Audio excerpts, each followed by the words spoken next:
Yo, prayers up to this brother. You talk about a bad day. Now that's a bad day, and I'm gonna tell you why. I'm gonna tell you why, because this brother in his apartment, he didn't have no food in that refrigerator. He was sitting around there. He opened that refrigerator up. He looked in there.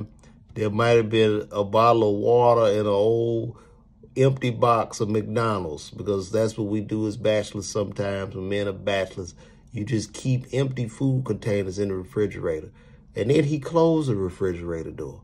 And you know what he did? He opened it again, expecting some type of food to magically appear. And that's when his when his saliva, whatever you call it, with his tongue receptors, he started thinking about that good old Chinese food, and that was a good sweet and sour chicken. I can smell it through the phone. He was starving, back to his stomach. He had grabbed the $10, and this was a late night run. When I tell you, it was a late night run, and he had to drive a little ways. Now, I don't know if you live in Georgia, but it look like this is a southern state apartment. So he had to get in the car and drive about a good 30 minutes for that. And he got there right when they was closing, because it looks like it's super, super late at night as I don't see any activity. So when he got out of the car with the food, his mouth was good and watery. I'm talking about, he was watery. He was ready. He was ready to bite into that delicious sweet and sour chicken with the rice. And that's all that was on his mind. That's all he wanted to do. He didn't want to hurt nobody. He didn't want to bother nobody. And then it happened.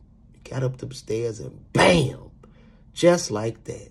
Just like that. You know, I don't know why that happened to you, young brother, but call me, because I can feel your pain.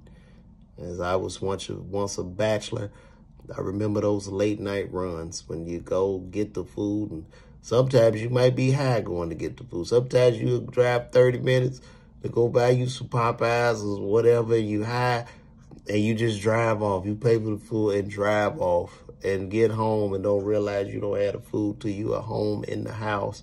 And then you have to go to bed on an empty stomach, just like this brother had to do. He had to go to bed on an empty stomach, mad as hell.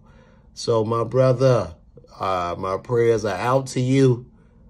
But call me, man.